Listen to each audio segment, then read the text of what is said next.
Hi everyone, Michelle Civello here today with Dr. Jherie Ducombs, a cardiologist at North Oaks Health System, here today to discuss heart health and in an effort to better understand your lipid panel. I have offered up my lipid panel for her to review and to make recommendations for me and you if they apply. We will also talk about lifestyle changes and how to decrease the risk of developing heart disease or decrease the risk of progression of heart disease. So without further ado, let me introduce Dr. Jherie Ducombs to talk through my lipid panel and what I can do to improve my heart health and to help you improve your heart health. Thank you, Michelle. It's a real pleasure to be here and to promote awareness of Heart Health Month. Should we dive right in? Let's dive right in. Okay, so in front of me, I have Michelle's fasting lipid profile, and I do like to have those fasting. So nothing to eat or drink after midnight. And most of my patients rush to the lab and get their labs drawn, their blood drawn, so that they can then have coffee and breakfast. Well, that's exactly what I did. So the first thing I noticed is that your total cholesterol is 257. As you know, high cholesterol is one of the major risk factors for heart and vascular disease, which kills more Americans than all cancers combined. And so 257 is a little high, but I think that's a little misleading, and we will dive into more of why that is. So just keep that in mind. 257 seems a little high. Your triglycerides were 71. We want these to be less than 150. So I think this is fantastic. If your triglycerides are high, for most people, it's you need to make dietary changes.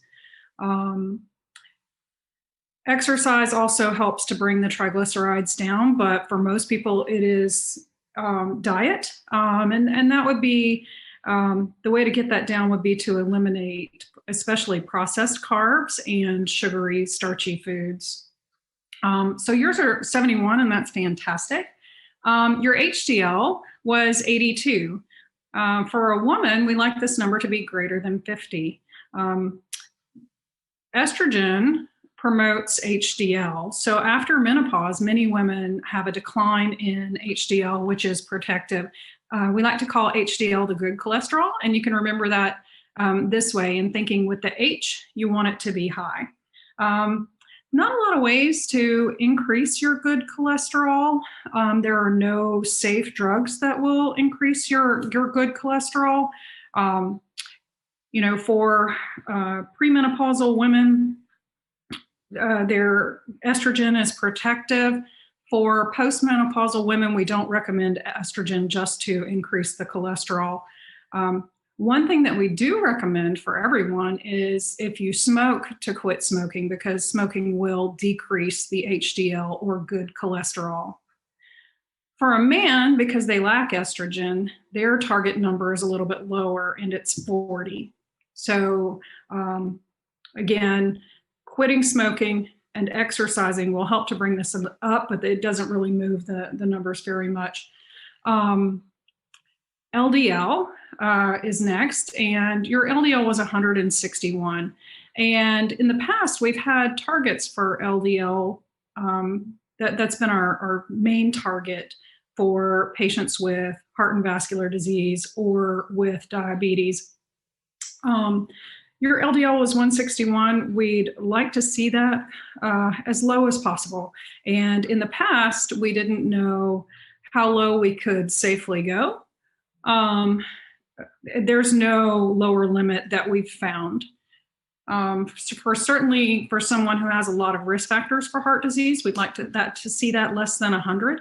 And for someone with advanced atherosclerotic vascular disease or heart disease and diabetes or a previous heart event, preferably less than 70. And typically it will take some lipid lowering drugs to get there. So with that said, what do you think? What are your immediate thoughts? So my immediate thoughts that come to mind, especially in my practice with primary care, as I look at these numbers, and first of all, I don't want to go on a statin, but I know if I have a risk for it, that's something that I will do. I see that my triglycerides are low, and they're lower than my actual HDL. So my question to you is now the time to start a statin medication, or should I increase my lifestyle changes in order to try to decrease that LDL some? The correct answer is always going to be lifestyle changes. Lifestyle changes first for everyone, always. The latest American College of Cardiology and American Heart Association guidelines that were published in 2018 address this on a much more individualized basis than they did in the past. And that's why I said, we really need to break this down and look at each one individually. The current recommendation is to calculate something called an ASCVD score, or atherosclerotic coronary vascular disease score. And that's a complex calculation that none of us do, actually. We either use an app on our phone, or fortunately for us at North Oaks, Epic will do it for us. The computer-based electronic medical record that we have will automatically calculate that for us. And so based on your age, gender, race, non-smoking status, fantastic. Last systolic blood pressure in our chart, which was 130. Your high HDL at 82, your total cholesterol of 257, the fact that you don't need blood pressure medications, and you don't have a history of diabetes, your ASCVD score was less than 5. So even though your total cholesterol is a little high and your LDL is a little high, based on all of those other risk factors, statin therapy is not indicated for you. Okay. So I know you're relieved to hear that, but so it needs to be checked fairly regularly, and lifestyle changes are still very important. Now, one of the critiques of the ASCVD score is that it doesn't take into account some other significant factors, such as whether or not you have a strongly positive family history of heart and vascular disease. So that would be male relatives less than 55 or female relatives less than 65 with major events, such as heart attacks, stents, strokes, peripheral arterial disease that needs to be no family history. My mother did have heart issues, but it was more structural than it was coronary artery disease. Right. So that's an important distinction, right? So not really vascular disease. Heart disease can take on many forms. Some of it is vascular in nature, and some of it is arrhythmia, which means abnormal heart rhythms, and some of it is structural, whether you're born with it or you acquire a problem with a valve or a hole or something of that nature. Some of the other risk factors that the ASCVD score does not take into account include pro-inflammatory states.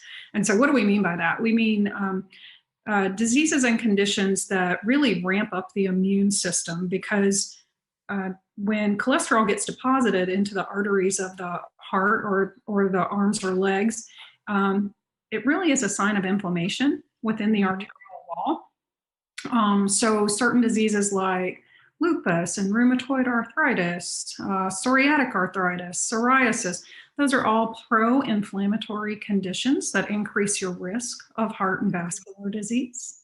Okay. Don't have any of those. Fantastic. And a history of preeclampsia or vascular disease during pregnancy can also increase your risk later on. And so we take all of that into account when we prescribe medical therapy in addition to those lifestyle changes. Mm-hmm. And so in your case, you don't need it. So for a person with a score that's a little bit higher than yours, so if in a few years, remember this is based on age, so if in a few years your panel didn't change, but your age increased or you developed high blood pressure, or your next blood pressure was higher, you might fall into a little higher category. Okay. And again, we would recommend lifestyle changes first. But between that 5 and 7.5, in the absence of diabetes or known coronary or vascular disease, we'd probably do a little more testing to Okay. determine whether or not we would recommend statin therapy. Well, thank you so much for your time today. I really appreciate that. I really hope that this helps everybody out there understand their cholesterol a little bit more. And to kind of like wrap things up, some of the things that we touched base on with heart health is stop smoking, increase physical activity, good nutrition, maintaining a healthy weight, controlling blood pressure, cholesterol, and glucose, and managing your stress levels. Just a little tidbit, we have some information on northoaks.org throughout Heart Health Month of February. And so please come to the website, check out what we have. They'll be posting some interesting facts about your heart that we may not know, and some of them are quite interesting and funny. So please join us. Please pay closer attention to what you're doing so that we can help improve your heart health and decrease your risk of heart attacks, strokes, blood clots. And join us here regularly so that we can update you on what we have going on with our team here at North Oaks. So again, thank you, Dr. Ducombs. I really appreciate the time that you've taken to discuss my labs with me and the good information about the 10-year risk score. I'll be able to apply that with my patients. So thank you so much. Thanks for having me.